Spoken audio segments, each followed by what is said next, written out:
My name is Sue Humblestone, and this is the third presentation in a series forming a guided self-learning programme for functional neurological symptoms. As you have already discussed with your healthcare professional, this is not aimed for general use or as a standalone treatment. Before watching this presentation, you should have watched the first two presentations introduced to you by Dr. Matusis, which introduces you to our present understanding of functional neurological symptoms.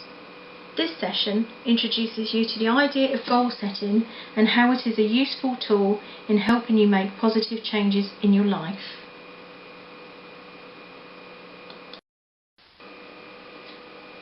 Why use goal setting for functional neurological symptoms?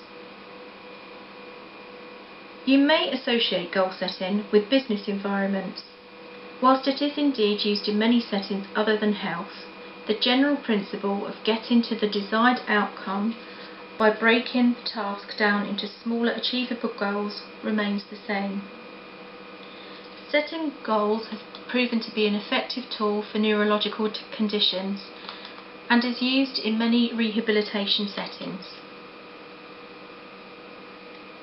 There is a wide evidence base that supports the effectiveness of goal setting in health, and there has been several research projects that have been undertaken to prove its efficacy. Goal setting in healthcare is very much patient focused and about the person as an individual and their own unique set of circumstances and aspirations. The idea of setting goals where tangible gains in a person's life can be recognised is beneficial in terms of both physical and psychological adjustment to regain control over symptoms.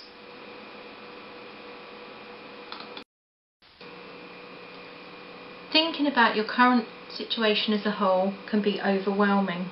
People with functional neurological symptoms have often had changes in their life, such as job loss, changing living conditions, withdrawal from social situations, and this may have led to significant changes in financial income and security. Thinking about the impact of your symptoms on your life can then become overwhelming and seemingly impossible to start to solve.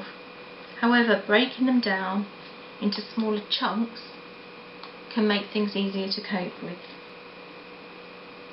Once you experience the process of achieving smaller goals towards your target, this can have a positive impact of developing a sense of self-efficacy, that is, showing you that you can gain some control over your symptoms, which to date may have felt impossible.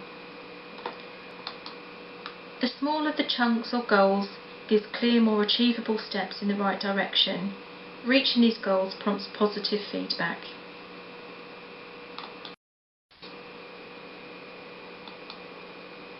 In setting goals for yourself, it is important to consider the following. Goals need to be specific, measurable, achievable, realistic, and timed. Having these components in a goal makes sure that you're setting a goal rather than just making a general statement of intent.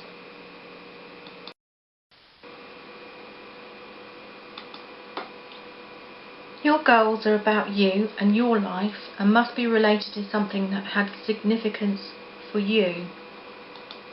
For example, make your goals personal to you with a specific outcome. Not just, I will get better, but what that means to you. Describe what that looks like. Everyone will have a different idea of what better looks like. What does it mean to you? What would your life look like on a daily basis? What things would you do? What do you want to do? What is important to you? Even thinking about this can become overwhelming initially. A good way to help identify what is important to you is having a think about your best day ever. What would you do when you wake up? Then build on this to create a description of what you want to do. This helps identify the activities that are important to you, and this forms the basis of your goals. We will come back to this in more detail, and let's continue to look at the components of goal setting first. Measurable. It is important that goals should be measurable. If we have no way to measure our progress, it is harder to identify what we have achieved. Think about how you can identify if you have reached your goal.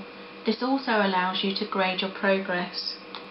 For example, I will be able to walk without assistance becomes I will be able to walk to the bathroom without assistance, or I will be able to walk 10 metres without assistance.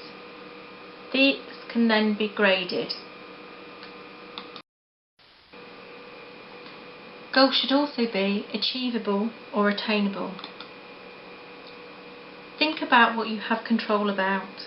Setting goals should be a process which helps you to progress in gaining controls over your symptoms. Setting goals which are unrealistic will not be helpful. Setting goals with unrealistic sets you up for failure and will not help in improving your sense of efficacy over your symptoms. Equally, setting goals that rely on the actions of others is unrealistic. For example, people will not make me feel bad is not a good goal because you don't have control over it, and actually is quite difficult to measure. However, if this then becomes, I will be assertive in dealing with people who make me feel bad. You have control over this, and there would be ways in how you can measure if you've been assertive, like recording what you've said and looking at this in relation to what communication you used. Goals should also be realistic. You've probably heard this one before, but really think about what is realistic for you. For example, setting a goal to be able to play the piano when you could not before your illness is quite unrealistic. But to start to learn the piano may well be something you have always wanted to do and is possible to start.